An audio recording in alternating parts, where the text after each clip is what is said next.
মনটা ভরা আনন্দ। মা ডেকে বলে, ও মঈনুদ্দিন, এত কেন আনন্দ? বলে, মা, লক্ষ লক্ষ বিধর্মী আমার হাতে কালেমা পড়েছে।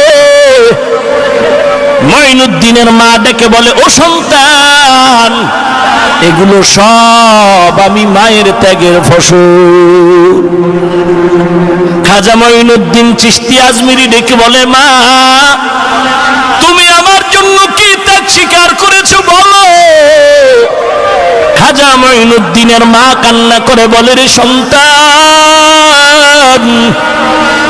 তুই আমার গর্ভে আসার পরে একটা রাত আমি মা ঘুমাই নাই। নামাজের মুসাল্লা আল্লাহর দরবারে কান্না করেছি, আল্লাহ, গর্বের সন্তানটারে তোমার খাস ওলি হিসেবে কবুল করে নাও। এরে নবীর উম্মতের দল, নবীর সুন্নতের আমলের মালাটা গলায় লাগাও। এতক্ষণ আলোচনায় কোনো ব্যক্তির নাম নিয়েও দালালি করি নাই, একমাত্র নবীর আদর্শের মালা গলায় লাগাও। তুমি যেই পীরের কাছে যাও, যা করো, নবীর সুন্নত আগে দেখো। আল্লাহ তাআলা বলেন, আমার নবীর সুন্নত আর সাহাবাদের মেনে জান্নাতে যদি যেতে চাও, দুইটা কর্মসূচি নিয়ে সামনে আগাও। ইন্নাল্লাযীনা আমানু ওয়া আমিলুস সলিহাত কানাত লাহুম জান্নাতুল ফিরদাউসি নুজুলা। এক নাম্বার কর্মসূচি, ঈমানটারে মজবুত করে নাও। দুই নাম্বার কর্মসূচি, নেক আমল করো। ঈমানটারে মজবুত কেমনে করবা? আল্লাহ তাআলা তার জবাব দিয়া ভিন্ন আয়াতে বলেন, আমিনু কামা আমানান নাস। ঈমান আনো সাহাবায়ে কেরামের ঈমানের মতো ঈমান। সাহাবায়ে কেরামের ঈমানটা কেমন? قال النبي صلى الله عليه وآله وسلم لا طاعة لمخلوق في معصية الخالق। আল্লাহকে বেজার করে পৃথিবীর কারো কথা মানা যাবে? আল্লাহকে বেজার করে পীরের কথা মানা হারাম। আল্লাহকে বেজার করে তার কথা মানা হারাম। আল্লাহকে বেজার করে মা বাবার কথা মানা। সাহাবায়ে কেরামের ঈমান এমন মজবুত, গলার ভিতরে ছুরি আসলো, ফাঁসির মঞ্চ রেডি, তারপর আল্লাহর বিরুদ্ধে যায়নি। জালেম বাদশা খবর দিল, যারা আল্লাহ মানে এদেরকে ধরো, আমার দরবারে হাজির করে দাও। ধরে এনে বলে, আমার পায়ে সিজদা কর। আল্লাহকে সিজদা করা যাবে না। ঘটনাক্রমে ওই লাইনের মধ্যে একজন দিনদারিনী আল্লাহর বান্দী ইমানদার দুধের একটা বাচ্চা নিয়া লাইনে দাঁড়ায় গেল, গোয়েন্দারা ধরে ফেলল। জালেম বাদশা লোভানক দৃষ্টি দিয়ে কয়, এই নারী, তুমি মুমিন? বলে, সিজদা কাকে করো? করে আল্লাহকে করি। বলে, আজকে থেকে আমাকেই সিজদা করবা।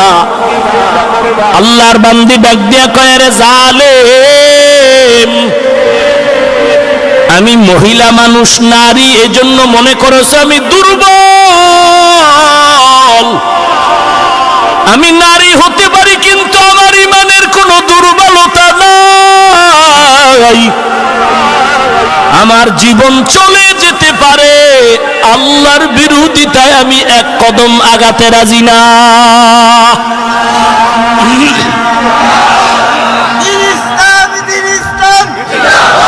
ভাইরা আমার, মহিলারে আওয়াজ পেয়ে বাদশা কয়, রে গোপনে একটু তাবিজ লাগায় দাও, একটু বুঝাও।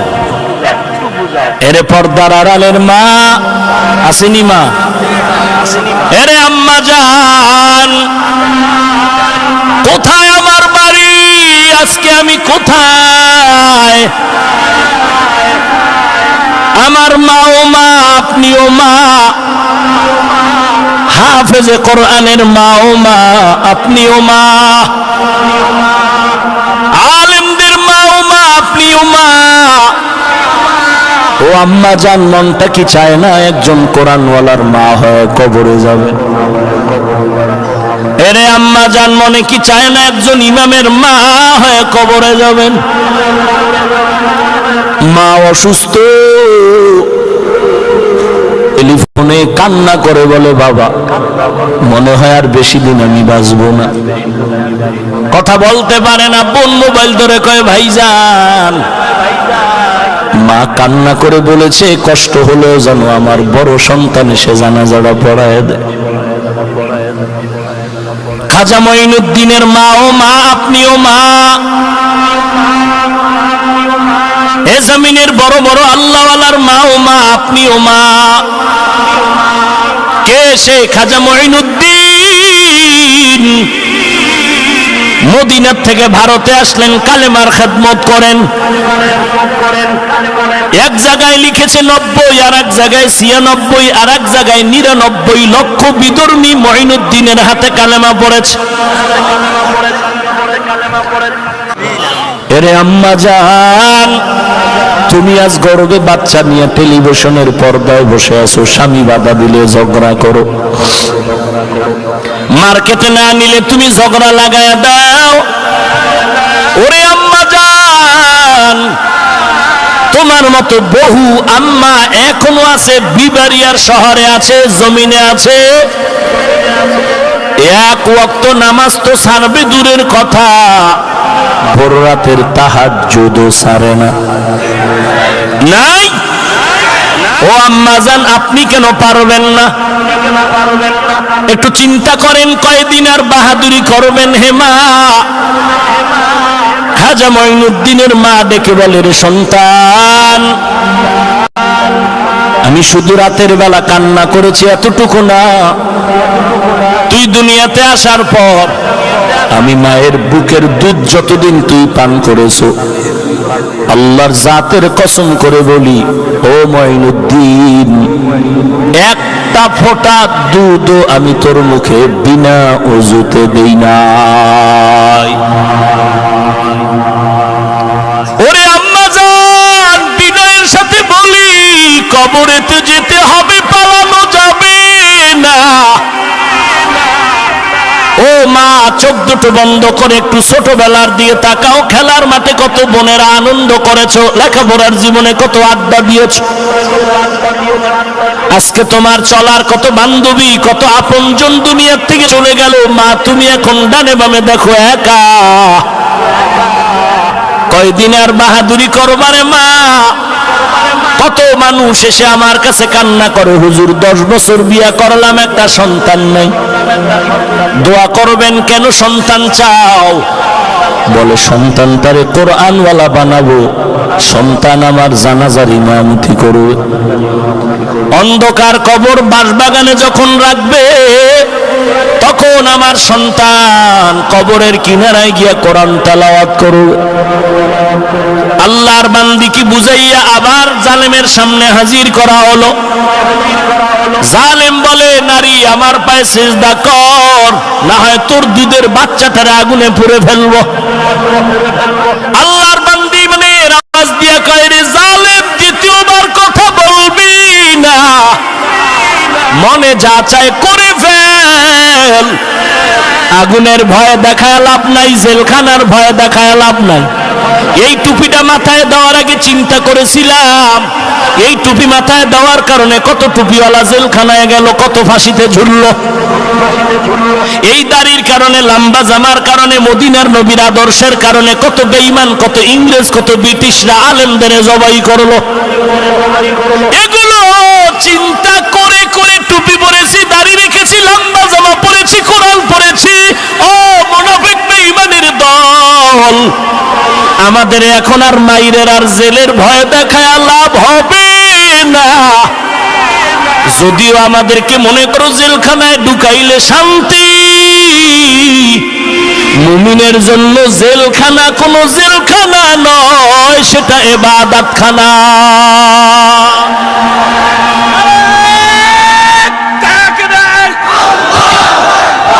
মুসলমানের শত্রুরা,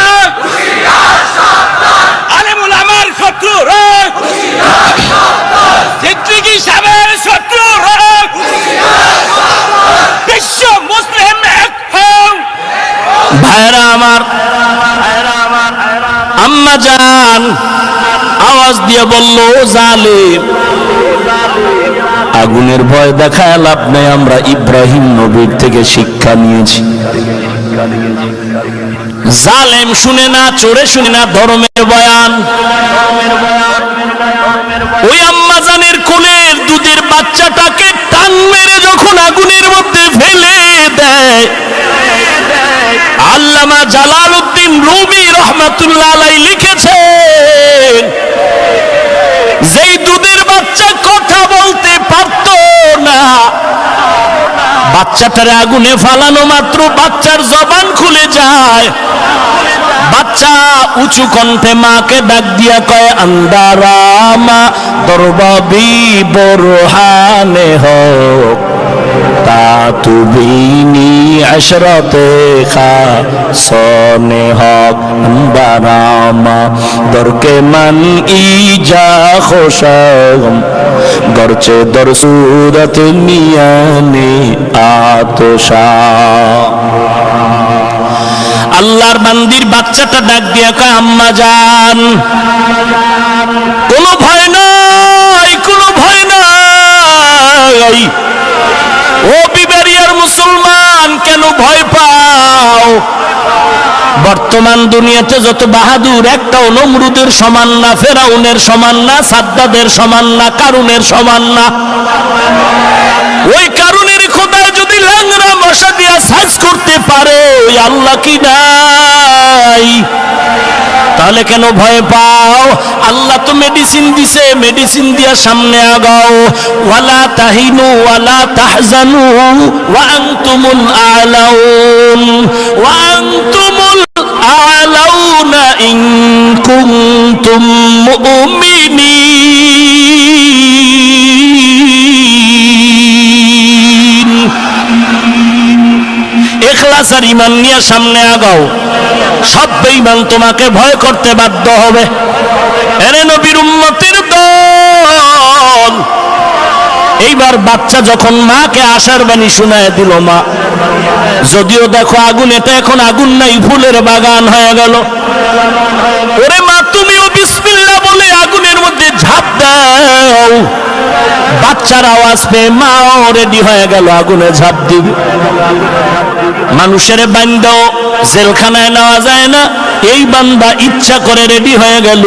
এটা কেমন কারিশমা! বাচ্চাও আগুনে কথা কয়, মাও রেডি হয়ে গেল। আল্লাহ তাআলার নাম নিয়ে ঈমানের আওয়াজ দিয়া যখন আগুনে মাও পড়ে গেল, এবার বাচ্চা আর মা কথা কয়, আনন্দ হাসির আওয়াজ। জালিমের মাথা গরম, আল্লাহর কুদরতি অ্যাকশন শুরু হয়ে গেল। ওয়া মাকারু ওয়া মাকারাল্লাহ ওয়া মাকারু ওয়া মাকারাল্লাহ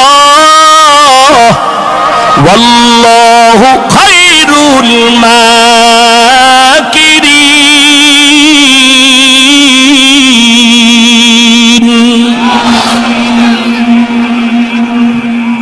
ওই আল্লাহর বান্দি এবং সন্তানের অবস্থা দেখে আশেপাশে শত শত বেঈমান কালেমা পড়া শুরু করলো। এটাই তো ইসলামের বিজয়ের বাস্তবতা। জোয়ারের পানিতে বাদ দিলে পানির জোর যেমন বেড়ে যায়, ইমানদারের ইমানে আঘাত করলে ইমানের পাওয়ার বেড়ে যায়। একটা মাদ্রাসা বন্ধ করলেই 13টা দাঁড়ায় যায়, একদিন ওয়াজ বন্ধ 3 দিন দাঁড়ায় যায়। এক আলেমের উপরে আক্রমণ হলে 1000 আলেম দাঁড়ায় যায়। ইমানের উপরে আঘাত, 100 হাফেজদের বোম্বিং করলো, আসমান থেকে কোরআনের আওয়াজ বন্ধ করে দিবে না। না না, যতই বন্ধ করতে চাও, এটার পাওয়ার হাউস বান্দার হাতে না। এ কোরআন ও ইসলামের বাতির পাওয়ার আমার আল্লাহর হাতে। অতএব এখানে যদি কেউ হাত দিয়া বাতি নিবাইতে চায়, হাতটা পুড়ে যাবে। দিমাগ খাটাইলে দিমাগ নষ্ট হবে, জবান খাটাইলে জবান বন্ধ হয়ে যাবে। আল্লাহর বান্দির অবস্থা দেখে শত শত বেঈমান কালেমা পড়লো।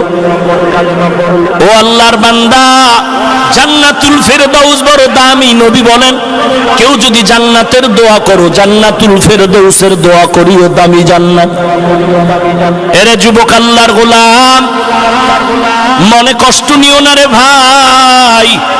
পা দুটো আগায় দিলে আমি পায়ে হাত রেখে বলছি, ও মাদ্রাসার ছাত্র ভাই, বলার মতো কোনো ভাষা বয়ান আমার নাই, তবে এতটুকু বলবো, আদবওয়ালা জিন্দেগি নিয়ে আগাও।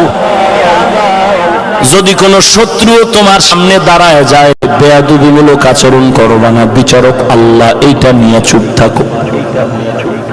বড় দুঃখ লাগে, আলিয়া মাদ্রাসায় দাখিল পড়ে, স্কুলের ছেলেটা ক্লাস 8-এ পড়ে। আমাদের কওমি মাদ্রাসার ভাইজান ছাত্র, তুমি কাফিয়া শরহে বেকায়া পড়ো। তোমার মতো ছাত্র যদি হাটহাজারীর হুজুর তাবলীগ নিয়ে, চরমনাই নিয়ে, উজানি নিয়ে বড় বড় আল্লাহওয়ালার বিরোধিতায় মোবাইলে ফেসবুকে উল্টা পাল্টা লেখো, আমার দিল 1000 বার সাক্ষী দেয়, তোমার উপরে খোদার গজব আসতে মাঝখানে কোনো পর্দা থাকবে না। তোমার উপরে আল্লাহর গজব আসতে মাঝখানে কোনো পর্দা থাকবে না। এই জন্যই তো রাস্তাটা বড় কঠিন। এ যুবক, বিবাড়িয়া শহরে এমবিবিএস ডাক্তার আছে না নাই? একজন না অনেক? সব ডাক্তারের কাছে রোগীর ভিড় সমান? কেউ বয়ে বয়ে মশা মারে আর বিড়ি টানে, আবার কোন ডাক্তার রাত্র 12টা পর্যন্ত রোগীর সিরিয়ালে দাঁড়ায় দেখে। কথা ঠিক নেই। কারণ কি? ও গাঞ্জা বেশি হয়, এই জন্য। একমাত্র কারণ খুঁজে বের কর। এরে যুবক, স্কুলে পড়ো, কলেজে পড়ো, একদিন তুমি ওসি, ডিসি, এসপি, আইজি, উকিল, ব্যারিস্টার, ইঞ্জিনিয়ার, ডক্টর হইবা।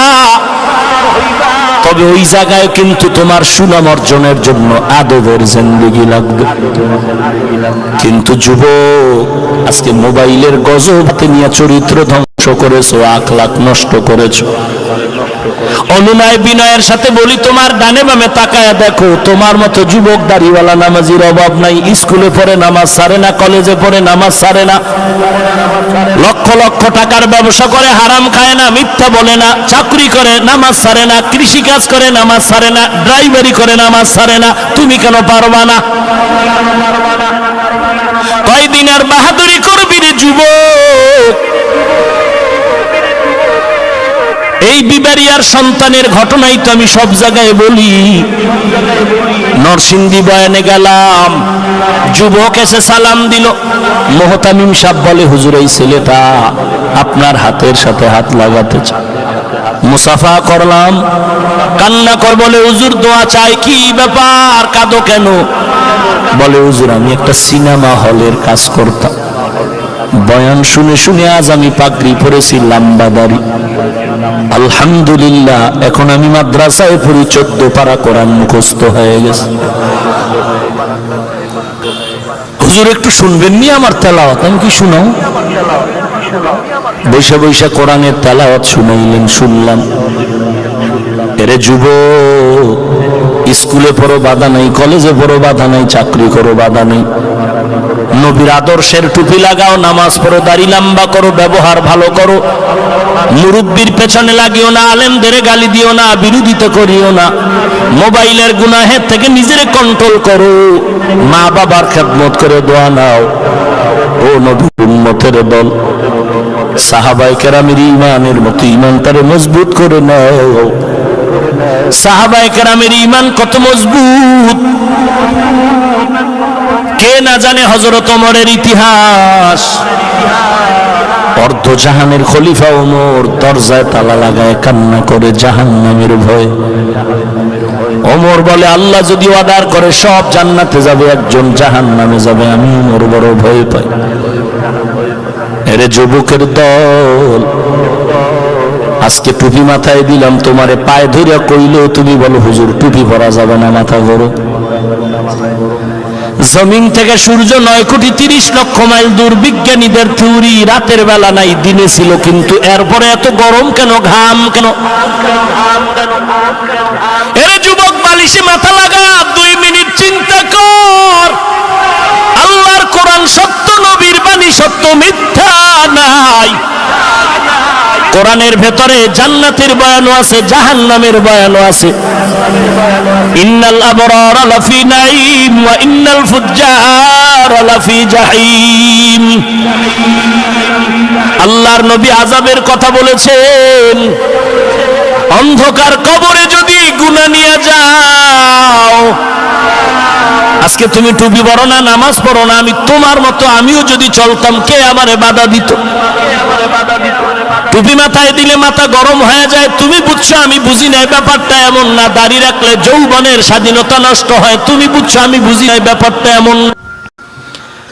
কত মানুষ টুপিওয়ালা বলে গালি দেয়, দাড়ি দেইখা গালি দেয়, লম্বা জামার কারণে গালি দেয়, কওমিতে পড়ছি গালি দেয়।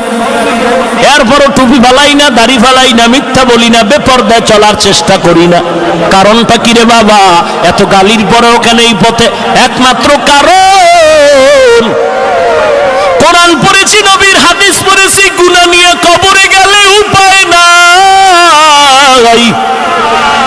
মদিনার নবী বলেন, ওই গুনাহগারের জন্য কবরের ভেতরে দুই পাশ থেকে মাটির চাপ, পাজরের হাড় চুরমার হয়ে যাবে। হাসরের ময়দানে সূর্য মাথার উপরে নেমে আসবে, সূর্যের তাপে জমিনটা তামা হয়ে যাবে। গুনাহগার নাফরমানের মাথার মগজগুলো ভাতের মারের মতো ফুটবে। আল্লাহ বলবে, সূর্য তোর তাপ জমিনে ছেড়ে দাও। ওদিক থেকে জাহান্নামের আওয়াজ, ও আল্লাহ গুনাহগার গুলো তাড়াতাড়ি আমাকে দাও। এদিক থেকে আল্লাহ তাআলার কাহরিয়াতের আওয়াজ, ওয়ামতাজুল ইয়াওমা আইয়ুহাল মুজরিমুন। গুনাহগার আজকে নেককারদের থেকে আলাদা হয়ে যা। গুনাহগারেরা ভয়ে ভয়ে আলাদা হয় না, আল্লাহ কুদরতি হাত দিয়ে এবার নিজ হাতে বাছাই করবে, গুনাহগার আলাদা করবে। গুনাহগার গুলো ধরে ধরে যখন আলাদা করবে জাহান্নামের পথে, আল্লাহ অর্ডার করবেন, ওয়াসিকাল্লাযীনা কাফারু ইলা জাহান্নামা যুমারা। নবীর উম্মতেই ভয়ের কারণে এই বর্তমান বাংলাদেশে যত বড় বড় বুজুর্গ আপনারা জানেন চিনেন, এদের থেকে আরো শতগুণ দামি বুজুর্গ খাজা মঈনুদ্দিন হাজী এমদাদুল্লাহ মুহাজিরে মক্কা। সারাটা জীবন কান্না কান্না, কবরের আযাবের ভয়। সেই তুলনায় আপনার আমার কোনো হিসাব নাই। তাহলে কত কান্না দরকার, কত তওবা করা দরকার। আল্লাহর কাছে তওবা করে নাও, জীবনটা গুনায় গুনায় কাটায় দিলাম, এলাকার সবাই আমাকে কত সম্মান করলো, কিন্তু আমি আমার আমল নামা দিয়ে তাকায় দেখলাম এই হাত দুইটা গুনার কারণে নাপাক হয়েছে। ওরে নবীর উম্মতের দল, আল্লাহ দরজা খুলে দিছেন, তওবা কর। আল্লাহর কাছে তওবা করি, গুনাহ তো করিয়েই ফেলেছি, তওবা করো। সাহাবায়ে কেরামের মতো মজবুত ঈমান নিয়ে নাও। আল্লাহ গলায় ছুরি আসবে, আজকে থেকে তওবা, আর নামাজ ছাড়বো না, বেপরদায় চলবো না, মা বাবারে কষ্ট দিব না, আলেম ওলামার বিরোধিতা করব না, জবান দিয়া গীবত গালাগালি করব না। ও আল্লাহ, তুমি তওবা কবুল করে নাও। তবে সবার কপালে তওবা নসিব হবে না, জান্নাত নসিব হবে না। যাদের খাঁটি অন্তর মুনাফিকি নাই, আল্লাহর মহব্বতে তওবার নিয়ত আছে, খাঁটি তওবার নিয়তে আল্লাহর মহব্বতে দুটো হাত আল্লাহকে দেখায় দাও। আয় আল্লাহ, সবার হাত আপনি কবুল করে নেন, আমাদের তওবা কবুল করে নেন। তওবার উপরে মজবুত হয়ে চলার মতো তৌফিক দান করেন আল্লাহ। গুনাহমুক্ত জিন্দেগি দান করেন আল্লাহ। নেক আমল করার মতো তৌফিক দান করেন আল্লাহ। আয় আল্লাহ।